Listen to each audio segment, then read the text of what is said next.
Eu só ver os... Ah, pronto. Iniciamos a gravação.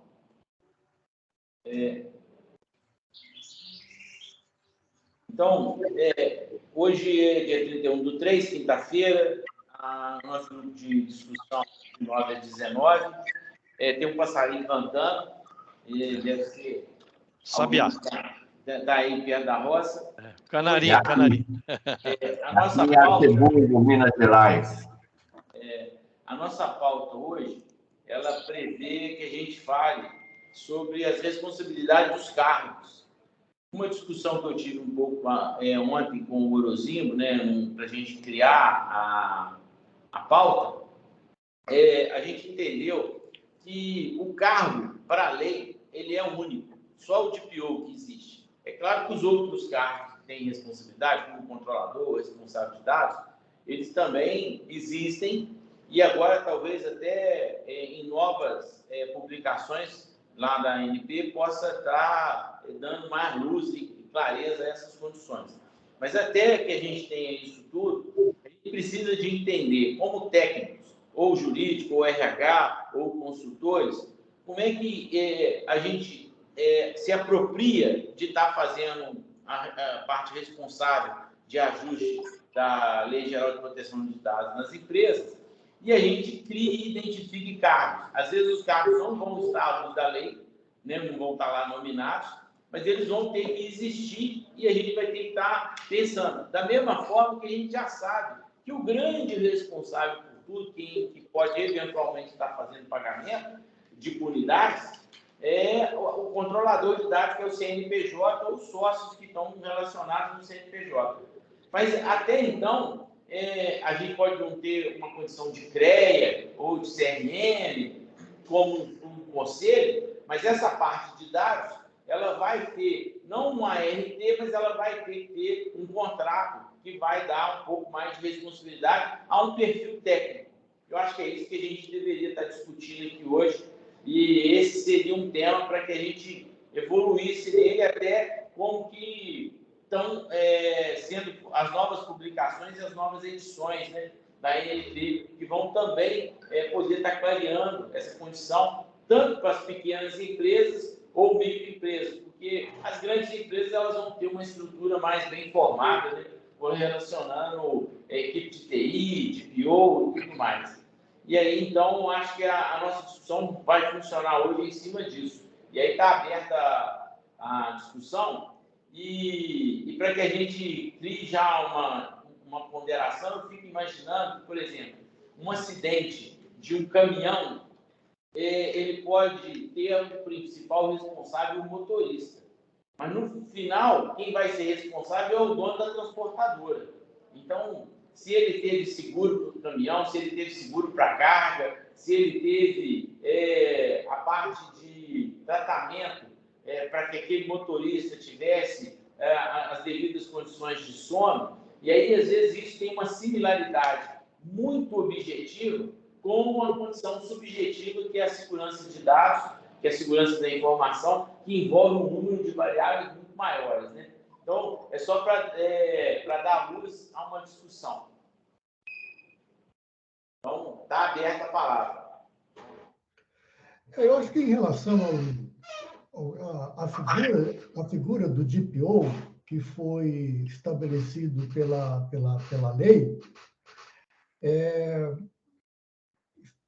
ficou, de alguma forma, mais formalizado agora, né, pelo reconhecimento da função, né? Isso saiu há pouco tempo, né? Inclusive, as pessoas podem abrir uma consultoria, né, e se estabelecendo como DPO com o devido Código Nacional, o CNAE lá, né? Tem um CNAE específico lá para DPO. E o que eu vejo, o que eu tenho ouvido muito, que eu tenho lido alguma coisa em relação a DPO, existem algumas dúvidas, né, para grandes, para médias empresas, dúvidas sobre a função, dúvidas sobre as limitações, ou até onde vai o DPO, né?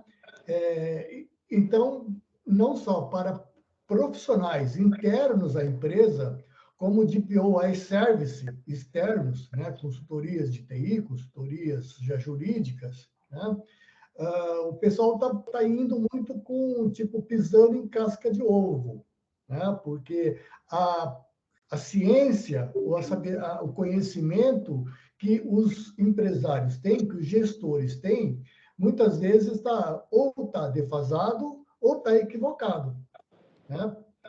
Porque eu vejo, por tudo que eu li, por tudo que eu tenho assistido, né, a figura do DPO na empresa, ele não vai ser o responsável direto, né, por alguma invasão, né? É aquele cara que ele tem que conhecer um pouco da lei, um pouco de TI, um pouco de compliance, treinamento, é um cara que tem, pela multidisciplinar. Também não sai. Também não sai. Pelo fator de ser multidisciplinar, pelo aspecto de ser multidisciplinar, todo o conjunto da LGPD, né, ele, figura do DPO, ou empresa, ele tem que conhecer todos os meandros, né? E, normalmente, as grandes empresas, eu tenho visto isso hoje, né, que ela tem buscado empresas para suprir isso aí. Porque quando você contrata uma empresa, até de forma contratual, né, lá vai estar aqui.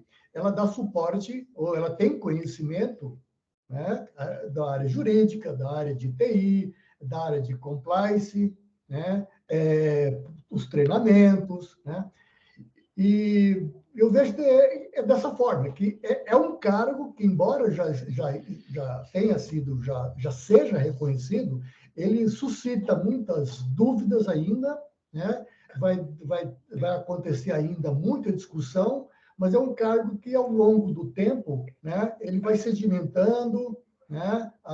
Quanto mais empresas vão entrando na conformidade, mais o cargo ele vai se estabelecendo, ele vai harmonizando, né? Eu acho que é por aí.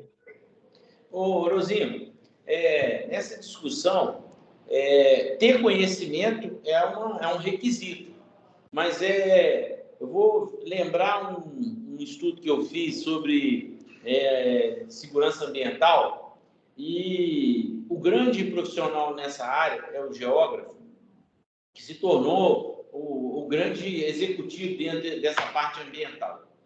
E ele também tem que ser multidisciplinar. Só que entenderam que a equipe precisaria de ter um engenheiro, precisaria de ter um advogado, precisaria de ter um geógrafo. Embora ele fosse o grande líder nesse projeto, mas a engenharia também tem a possibilidade de ser um dos líderes.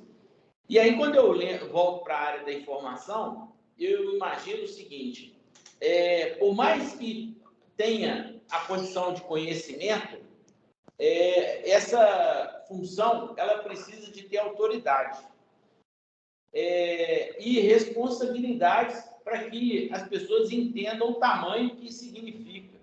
Porque, às vezes, se você não entender o tamanho da sua responsabilidade, por mais que você tenha conhecimento, você não toma as devidas atitudes ou você não se previne para as condições de falha com proatividade. Então, a gente precisa de chegar num meio termo para falar o seguinte: olha, ter o conhecimento, às vezes, é um requisito, mas ter a atitude de prevenção seria, talvez, a maior competência necessária. E, às vezes, para ter a competência de atitude, ele precisa de entender com quem que ele está conversando. E aí, por exemplo, assim, olha, eu preciso de prever uma contingência de dados, então eu preciso conversar com o cara da TI.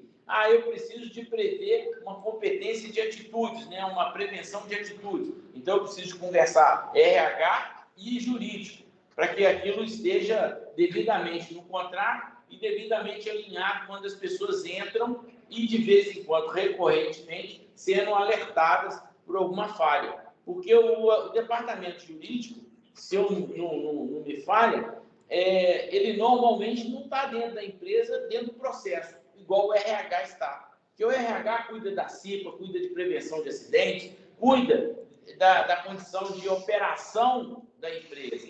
Então, na hora que a gente olha para isso, às vezes a gente fala assim, mas na microempresa isso não existe. É verdade. Então, isso tudo está na mão do administrador, do empreendedor. Então, esse cara que é o empreendedor, ele que contrata, ele que demite, ele que vê como que as coisas estão funcionando. Mas, independente, por exemplo, se ele tem uma empresa, embora pequena, mas ele precisa de estar comprando os EPIs, ele vai ter que entender com quem sabe de EPIs, com quem entende de validade de EPI, com quem entende das funcionalidades do EPI, para que ele compre. Da mesma forma, ele vai ter que fazer isso na TI. E aí a gente pode estar o tempo todo falando dessa forma. Porque senão a gente começa a colocar uma questão multidisciplinar de conhecimento, mas a gente não avança naquela condição de tomar as atitudes. Pedro, muito bom isso, mas eu vejo que a função do DPO, né, ele é mais um cargo, ele também é um cargo, além de ter alguns aspectos, pequenos aspectos técnicos, ele precisa agir muito como um cargo político.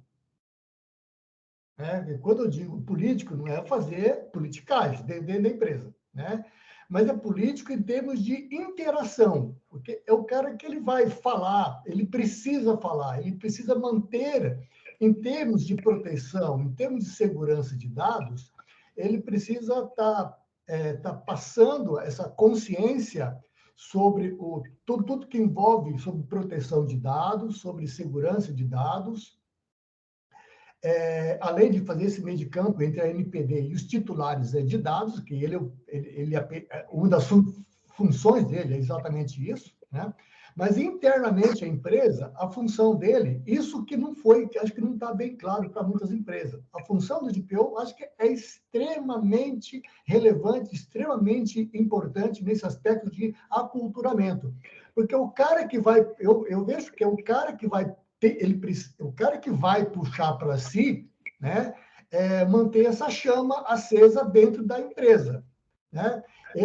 Por isso que eu coloco como cargo político. É o cara que precisa de liberdade e responsabilidade, né? Tanto que a função do DPO na empresa, ela não pode ter conflito de interesses, né? Eu falo, o vice-presidente da empresa, que não está fazendo quase nada, vai ser o DPO. Não, eu acho que não. Tá? É o cara que... É como antigamente, não sei se ainda existe hoje, aquela figura do ombudsman, né? É o cara que toma as dores do cliente para cobrar a empresa. Então, dentro da empresa, hoje, o DPO, acho que ele tem essa função política, meio técnica, né, de relacionamento, tem que ser um cara muito proativo, ele tem que ter uma visão antecipada do que está acontecendo, ele está muito sempre bem antenado do que está acontecendo na empresa. Então, tem muitas características hoje que eu não sei se a empresa, fora... São duas coisas que eu coloco aí, tá? Se a empresa, fora agindo como DPO, eu não sei se ela vai ter essa visão interna que, de repente, você tem que ter constantemente dentro da empresa.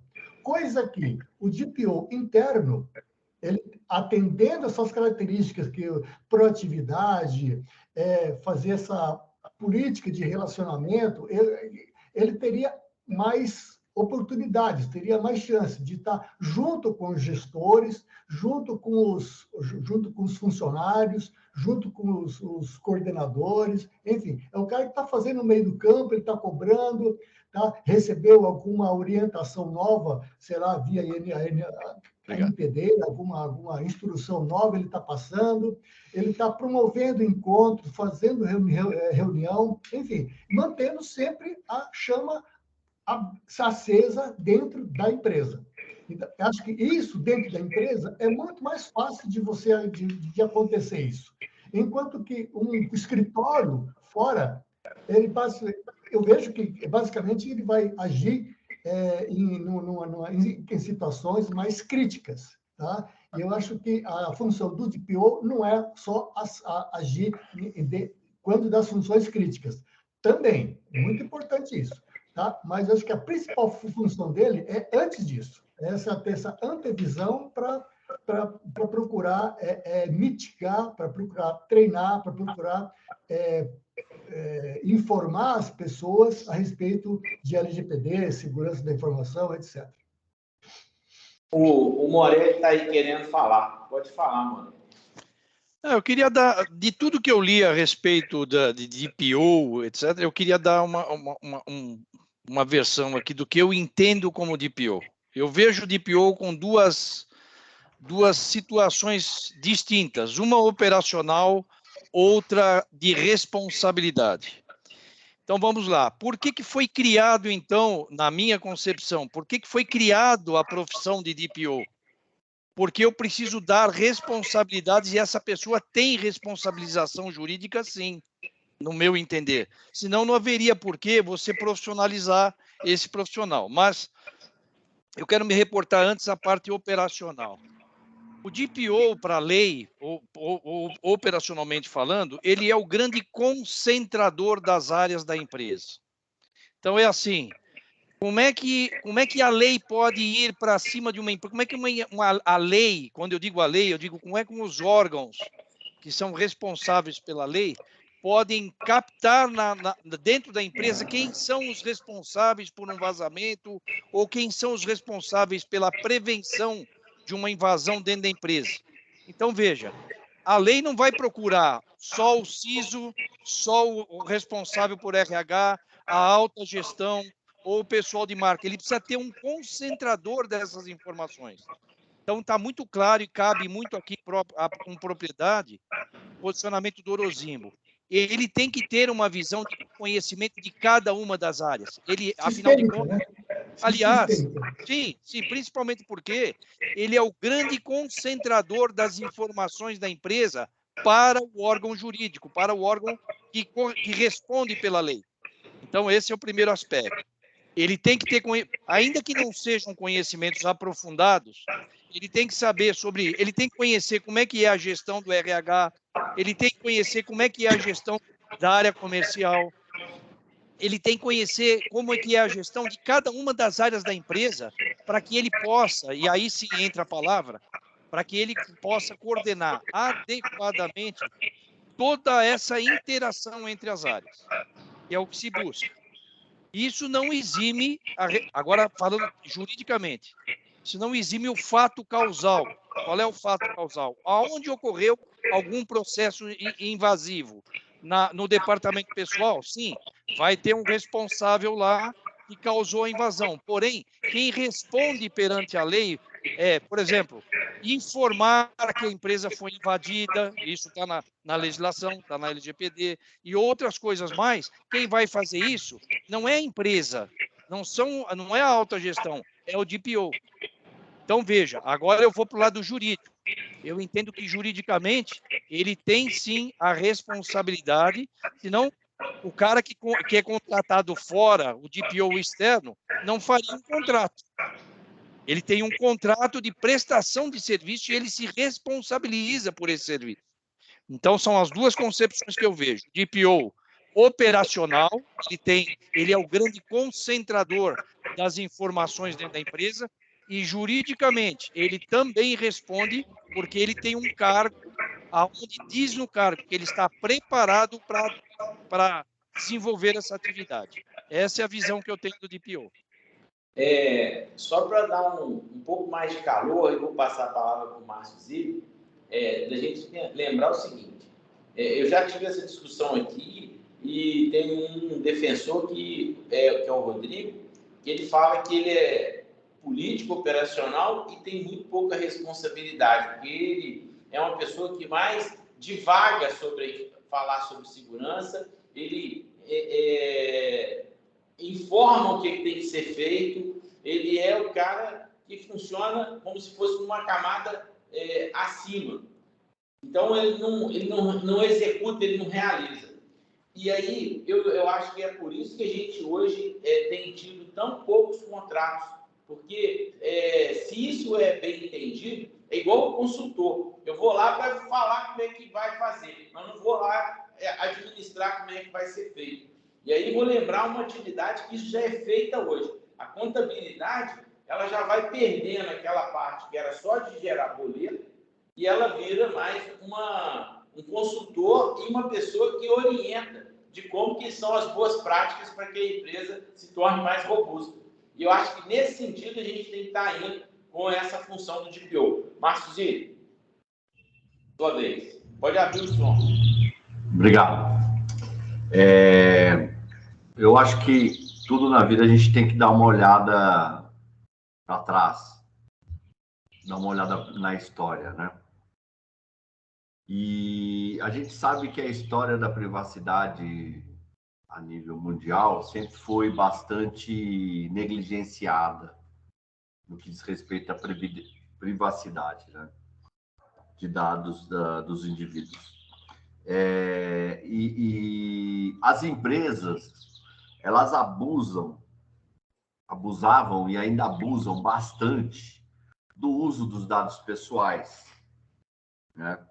Por isso surgiu no mundo essa necessidade de termos leis que protejam a privacidade do indivíduo, porque é um descalabro, né? Quem não assistiu, eu não canso de repetir isso, não sei se eu já falei aqui, mas quem não assistiu ao filme Privacidade Hackeada, é um excelente filme que mostra o quanto é grave a questão de dados pessoais, né? E o quanto nós estamos sendo achincalhados enquanto humanidade, enquanto sociedade, por grupos econômicos grandes e mesmo empresas menores que usam de dados pessoais como quem usa desculpa a palavra, de esterco para uso na produção de seus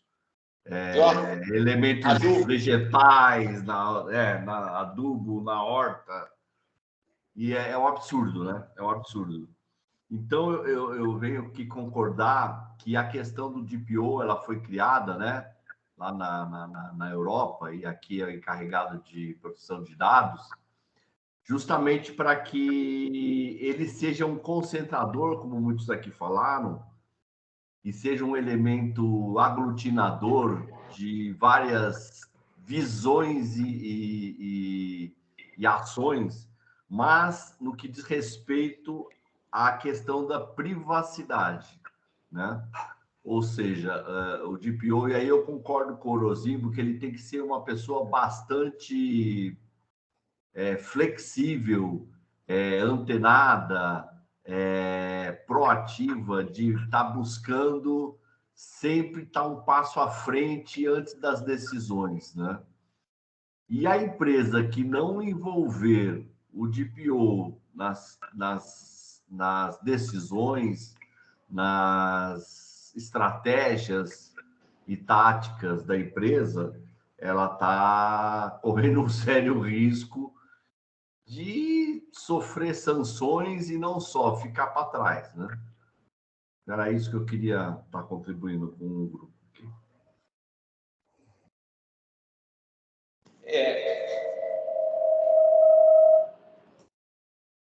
Essa condição, Márcio, ela foge, sim. A gente tem que olhar, quando a gente está olhando os dados que a empresa cuida, que é onde o DPO vai estar trabalhando. Os dados da privacidade, eles têm que ter uma preocupação com o próprio usuário. Independente se a gente hoje está usando os dados ou não, a gente já aceitou, por exemplo, que o Google pode vender a nossa experiência via AdWords, que o Facebook pode vender a nossa experiência via AdWords. Significa que eles capturam a nossa experiência, transformam isso em dados anônimos e comercializam as estatísticas.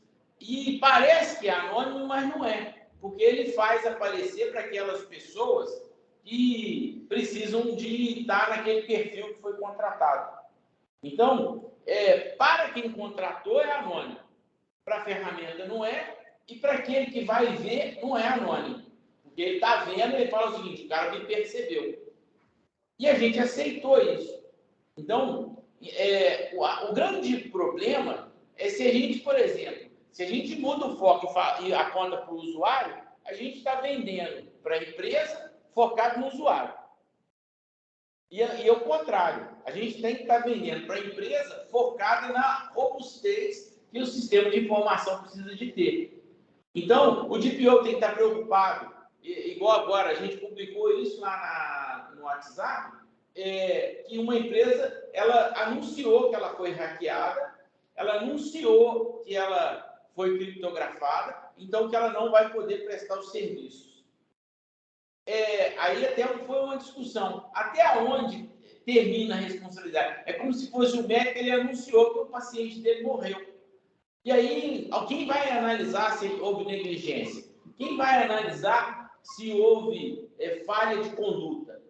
Então, a gente precisa de olhar para dentro da empresa e falar o seguinte, como que eu vou gerenciar os dados? E aí, isso pode ser a ação onde a gente vai estar trabalhando. Márcio, você está com a palavra de novo. Legal, Pedro. Muito bem considerado. Achei bem interessante o que você falou. E eu acredito até, e nós estamos no começo da gestão real da privacidade da própria sociedade, né? E dos indivíduos, quando eu falo sociedade, obviamente os indivíduos agrupados. Porém, eu vejo assim, haverá tempos em que a privacidade deverá ser muito mais reavaliada pelos órgãos, como a NPD e os órgãos europeus, no sentido de realmente avaliar, auditar se os dados que são anonimizados, que é perfeito, quanto a isso não há problema nenhum, mas se os dados não estão aviltando a questão do direito da sociedade, né? Como eu cito no caso o livro Privacidade, o filme Privacidade hackeada, quando absurdos foram cometidos e os órgãos ainda estão batendo forte em cima dessas empresas.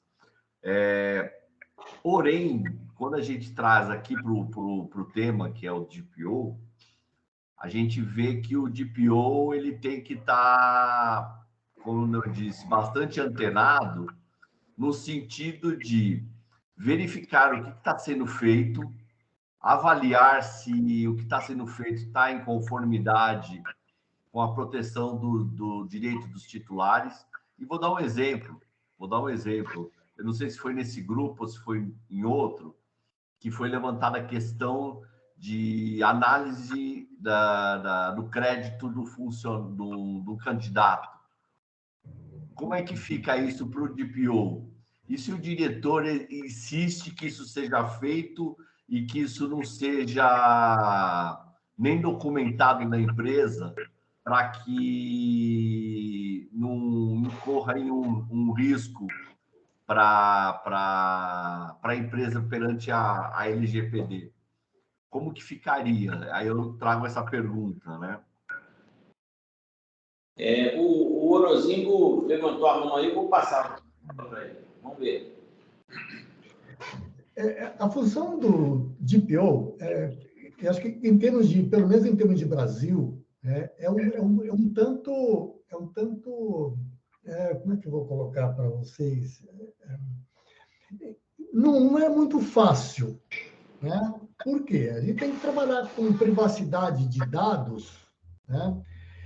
E a gente sabe que enquanto o usuário final, né, ele não tiver essa consciência, né, de que o titular de dados, essa imensa força que ele tem, que é o nome dele, que não pode ser tão vilipendiado como isso aí por falta de uma legislação, por falta de cultura responsável, é ele mesmo. as empresas se aproveitaram, como o Zili falou, as empresas se aproveitaram disso, né? E fez o que fez até hoje, né? E isso não foi de pequenas e médias empresas, foi da pequenininha empresa até uma Microsoft, um Facebook, né? Então, por falta, tipo assim, ninguém está regulando, então vamos para frente, vamos pegar esse dado, vamos fazer o que quer, o que a gente viu até hoje. Mas tem um outro aspecto em relação ao DPO que eu queria colocar, que internamente na empresa, né, baseado nisso que eu falei, que foi uma premissa, dentro da empresa existe o aspecto da cultura empresarial. Ele tem que trabalhar também, ele tem que entender primeiro essa cultura interna da empresa, né? Quais são os valores da empresa, né? Como que a empresa ela reage a críticas, como que a empresa reage a essas situações de risco, né? Que risco que existe na empresa? Então, acho que antes dele assumir realmente esse papel de DPO dentro da empresa, ele também tem que fazer, digamos assim, a LGPD dele. Ele tem que mapear a empresa, ele tem que ver quais são os grupos de risco, né? Como é que funciona a interação da empresa, o que pensam os gestores a respeito, né? Para ele começar a agir. Por isso que eu falo que realmente o DPO ainda ele pisa em ovos, né? Na grande parte das empresas, porque ele tem que trabalhar com vários elementos culturais, operacionais, tecnológicos dentro da empresa. Então, perfeito. Isso realmente é bastante complicado, né? Então, e mais esse fato das pessoas, elas dão os seus dados muito facilmente. E a empresa também trabalhava isso muito livremente. Isso tem muito a ver com a cultura nossa, em termos de Brasil, em termos de América do Sul, pelo fato da gente ser expansivo, né? A gente passar os nossos dados da forma que você encontra alguém que você nunca viu, você vai lá dar 2 beijinhos. Isso é normal para nós. Isso não acontece com o alemão, isso não acontece com o americano, né? O primeiro contato é aquela formalidade, Então, essa formalidade pessoal que a gente tem, a gente passa para as nossas ações. Tá? Uma das nossas ações, o quê? A gente é um e-book que quer, o cara pede até qual o último dia que você beijou com outra mulher, né, que você tem que colocar lá. Né? E a pessoa coloca lá, né? Não tem problema. Depois você fica reclamando, né, que a empresa usou o seu dado para isso. É cultura. É cultura. Né? E dentro da empresa, e para que a empresa ela não abuse disso, dessa ingenuidade das pessoas, também eu creio que o DPO, através do programa interno de aculturamento, tá? Eu acho que é uma gestão que ele tem que fazer junto com os gestores, né? Tem que trabalhar isso. Tá? É um dos fatores que eu acredito que a gente vai mudar a chave da privacidade entre nós, tá? Quem está marcado pela LGPD, um dos fatores que vai mudar a chave não só externamente, mas também dentro das empresas. E dentro das empresas, o papel fundamental, quem tem é o DPO. Corroborando com o Orozinho, inclusive, o que eles disseram, o DPO ele tem que se posicionar junto à alta gestão e junto principalmente ao RH. E lembrando que ele vai estar subordinado sempre a um diretor, a um presidente, a um CEO, dependendo do tamanho da empresa, do dono da empresa. Então, ele tem que ter um posicionamento muito claro, e muito forte, muito duro, tá? Porque senão ele vai ser realmente, vai haver o problema esqueci o termo que vocês acabaram de falar, da duplicidade do encargo do DPO. Então, isso não é possível. Ele tem que ter a autonomia dele garantida para trabalhar. E aí ver, sim, apresentar um projeto de privacidade para a autogestão e ver até onde eles querem correr riscos. porque eu conheço empresas que vão correr risco. Tá? Antes de passar para o João, estou aqui vendo o Dante falando isso e imaginando que empresa daria autonomia dessa forma. Eu acho que a autonomia de falar, a autonomia de estar se expondo sem correr risco, não existe. Então, até nisso a gente tem que estar preocupado, porque o DPO ele tem que aprender a estar conversando de uma forma que ele não comprometa o cargo dele. É claro que ele não pode ter medo. Se ele tiver medo, ele realmente teria um problema. É como se fosse um engenheiro que vai falar o seguinte: olha, eu estou indicando aqui que tem que usar esse determinado EPI. E, no caso, vocês estão comprando um outro. Eu não vou testar que isso aqui está correto. Então, quem é que vai assumir a responsabilidade por essa ação? Então, essa cobrança. Da mesma forma, o contador, ele vai ter que apresentar um caixa que não pode estar sem conformidade, porque senão ele também responde por isso, né? Acho que a autonomia, só um pouquinho, a autonomia, ela leva a você ter liberdade. E você ter liberdade, você precisa de responsabilidade. Só isso. Sim, mas a ação tem que ser de comum acordo com os líderes, né? João. Então, João, só um pouquinho. Vai lá, Pedro. A Vanessa colocou ali a câmera funcionando, ficou bom que deu uma floreada. Obrigado aí, Vanessa. A presença humana é sempre, a presença da mulher é sempre importante, não? É sempre importante. Grupo masculino. Mas aí, João. No começo. Essa questão da função do DPO, da relação do DPO com a empresa e com a relação cultural de tudo que se relaciona quando a gente fala de qualquer tema no Brasil, é uma abordagem bem complexa, bem complexa. Tenho visto muita gente querendo ser DPO como nicho de mercado, e muita gente vai quebrar a cara. E essa responsabilidade que a empresa dá, muitas vezes ela dá de fachada. Então, se o DPO não for extremamente, igual o Pedrinho falou, eu pedi para você comprar isso, você comprou aquilo. Então, eu não avalizo isso que você está fazendo. Para começar a se resguardar, ele vai quebrar a cara, com certeza, vai bater a cara na parede, com toda certeza. Eu hoje, se alguém me pedir, né, para ser DPO de uma empresa, hoje eu não me interessaria. Eu me interessaria por dar uma consultoria e botar a minha função de consultor. Botar a mão lá como sendo responsável por aquilo hoje, do que eu vejo de relação de empresas e funcionários, não é um cargo que me interessaria. Mas, olha só, essa é a grande discussão. Só completando, Pedro. Não, porque eu faria exatamente... Meu amigo, você comprou isso? Você quer comprar isso? Compra. Essa é a razão. Olha só, todos os cargos dentro de uma empresa, eles são argumentativos. A decisão, às vezes, não está no cargo. Às vezes, a decisão está num cargo acima daquele. E o que a gente está aqui discutindo é exatamente isso. Porque talvez isso seja o grande mote da gente estar tendo muito poucos contratos sendo firmados. As grandes empresas, essas já estão contratando, porque elas já fazem isso naturalmente. Mas as pequenas e médias empresas, se a gente chegar com essa imposição, a gente não vai para lugar nenhum. A gente cria um pavor e o cara fala o seguinte: olha, eu vou procurar alguém que me escute um pouco mais.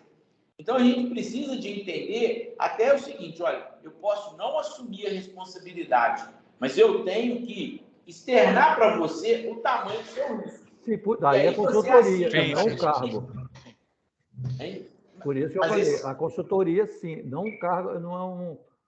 Porque o cargo você vai ter essa obrigação de não, na realidade, a consultoria e o cargo têm a mesma função, porque elas estão sob um contrato. Dependendo do que você coloca no contrato, você vai definir o que você vai fazer. Que se você não tiver responsabilidade nenhuma, você também não tem obrigação nenhuma. Então, você tem que ter responsabilidade, até de falar o seguinte, olha, a partir de agora, eu vou trocar a minha condição aqui e vou passar para você a responsabilidade. Quer ver? Assina para mim aqui que você está assumindo esse risco. E você está tirando de mim. Enquanto eu guardo o segredo, tudo bem. Agora, se eu não aceito nem essa argumentação, eu não posso estar trabalhando com outra pessoa. É como se eu não estivesse trabalhando em equipe. Então, a gente precisa de entender que deter a informação, deter o conhecimento, que é isso que o Orozito colocou logo no início, que é um pré-requisito ter o conhecimento, não significa que você tem que impor, mas você tem que externar. E saber fazer isso de forma até falar o seguinte, olha, enquanto está na minha responsabilidade, eu sou o cara que responde. Mas se você tomou a decisão de não permitir que eu faça, está tudo bem. Você é o dono, você é o cara que vai tomar as decisões. Mas assina aqui que você não pode me cobrar. Porque você assumiu o risco sozinho. Márcio Zilli levantou a mão aí. Morelli chegou a levantar a mão. Porque eu não estou conseguindo acionar o... Só fazer um comentário, se o Zilli me permitir. Eu queria traçar um comparativo aqui, rapidinho, em função daquela primeira coisa que eu falei. Quando você contrata, por exemplo, um advogado, ele vai ser o interlocutor perante o juiz dos teus direitos. Ele vai fazer tecnicamente o que precisa ser feito, mas segundo a sua autorização. Se você falar, eu não quero que diga isso, o advogado não pode dizer. Ainda que ele te oriente o seguinte, eu preciso dizer, mas eu não quero, doutor. Então, ele não vai dizer. Então, ele é o responsável entre a interlocução entre o cliente dele e o juiz. Vamos para outra coisa. Eu vou construir uma casa e eu contrato um engenheiro civil. O engenheiro diz assim, a sua casa vai ter esta arquitetura, vai ter essa configuração, etc. e tal. Aí eu digo para o engenheiro, só que o quarto eu não queria que fosse aqui, eu queria que fosse aqui. Então, ele tem que fazer a vontade do profissional que está contratando. Eu trago isso para o DPO. O DPO é o responsável pelas orientações de proteção de dados dentro da empresa. E aí ele vai fazer a vontade da alta gestão, do dono da empresa. Então, quem vai definir as coisas é o dono da empresa. Agora, e aí cabe ao DPO aceitar ou não a condição de trabalhar na empresa. Porque se ele disser o seguinte, ó, o dono da empresa está me cerceando o fato de eu ter que fazer esta coisa. Isso vem de encontro à responsabilidade que eu tenho perante ao órgão fiscalizador? Sim, então eu não aceito. Então, veja, eu estou fazendo comparação a outras profissões onde você delega aquilo que você precisa fazer perante a justiça para uma pessoa segundo o seu consentimento. Antes de passar de novo, olha só, você colocou uma questão aí de duas funções. A do engenheiro, ele assina a RT. Então, mesmo que o empreendedor, o dono da casa, queira construir, se eventualmente ele falar assim, tem que tirar um pilar daqui, e o engenheiro aceitar tirar o pilar, e ele mantiver a assinatura dele na RT... Ele assumiu o risco. Ele assumiu o risco. Ele assumiu o risco. Então, a gente precisa de ter entendimento de quem está assumindo o risco.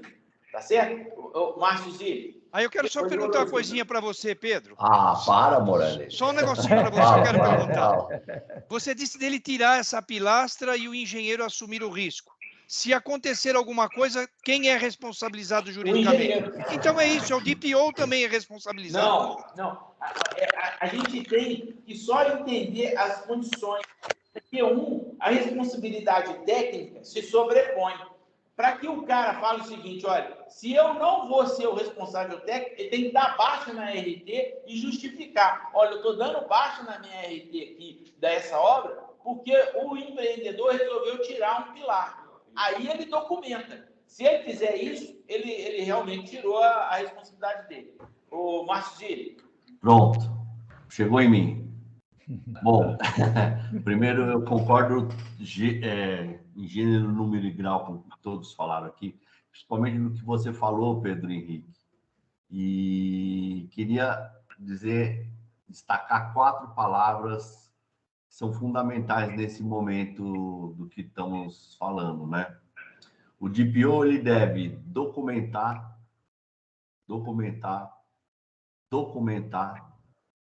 e guardar. porque senão, de alguma forma, pode sobrar para ele, não importa como. Na minha opinião, eu faço isso, né? E é exatamente isso. A gente vive e principalmente no Brasil, acredito eu, né? Onde existem gestores da alta direção que dão a carteirada, né? Dão a carteirada e falam assim, não, quem manda aqui sou eu e eu quero assim. Tá bom, positivo. Eu tô te avisando como que eu acredito que deva ser. Contudo, se você assume esse risco, ok. E ter documentado isso. Agora, deixa eu destacar uma coisa. O Dante está no fundo igual ao meu aqui, ô Dante. Pô, é isso. Somos vizinhos. Não, mas a gente tá junto. Aqui, ó. Você não tá junto. Aí, ó. Olha o Patrick Swayze, ó. É. Olha o Patrick Swayze lá. A gente tá no mesmo ambiente. Legal. Só que eu tenho mais tecnologia que ele, tá vendo? O meu plano é diferente. Só corroborando o que você disse. O que eu acho, a minha visão, é que essas documentações devam ser feitas em reuniões oficiais com todos os diretores, com RH. Perfeito. Na impossibilidade disso, tem que ter pelo menos 2 diretores. Não tem jeito. Tá? Na impossibilidade de estar todo mundo, se tratando de uma questão sensível, né? Da exposição sensível dos problemas internos da empresa, isso deve ser feito numa reunião com pelo menos 2 diretores e lavrado uma ata, sempre assinada por todo mundo, como toda empresa faz. Perfeito. Agora é o Orozinho. Indo na esteira disso que o Dante falou, que também que o Zilli falou anteriormente, eu acho, Dante, que essa reunião ela precisa ser frequente, sei lá, o que ficar determinado entre eles, mas o briefing inicial, a primeira reunião oficial, em ata, inclusive, isso deve ficar bem claro. Senão o cara não assume. Né? Ou então ele vai assumir sabendo que ele é laranja. Quem vai mandar de verdade é o diretor. Então, acho que a primeira reunião, né, tem que ficar bem claro quais são as premissas, quais são as minhas responsabilidades. Primeiro, o que diz a lei. Né? Como que eu vou atuar? Qual a liberdade que eu tenho para atuar? Então, acho que o cara de IPO precisa deixar isso bem claro, tá? E manter ao longo da vivência, da convivência dele junto à empresa, que a gente sabe que não é fácil, porque sempre o gestor ele vai querer, muito embora aqui, voltando um pouquinho atrás, o DPO ele não vai falar para o TI que compra o firewall tal, ou conta isso, não é nesse aspecto. Tá? A função dele é estabelecer políticas de proteção e segurança da empresa. A TI executa o que tem que fazer. Tudo que tem que fazer.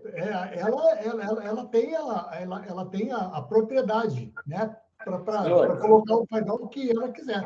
Mas importante é que, se houver uma violação, houver um incidente de dados, né? Isso aí tiver uma fiscalização, tiver uma auditoria, né? Vai ser verificado quais foram as recomendações, quais foram as sugestões dadas pelo DPO.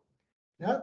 Então, o DPO ele fez tudo o que tinha que fazer. A empresa fez tudo o que tinha que fazer e foi violado.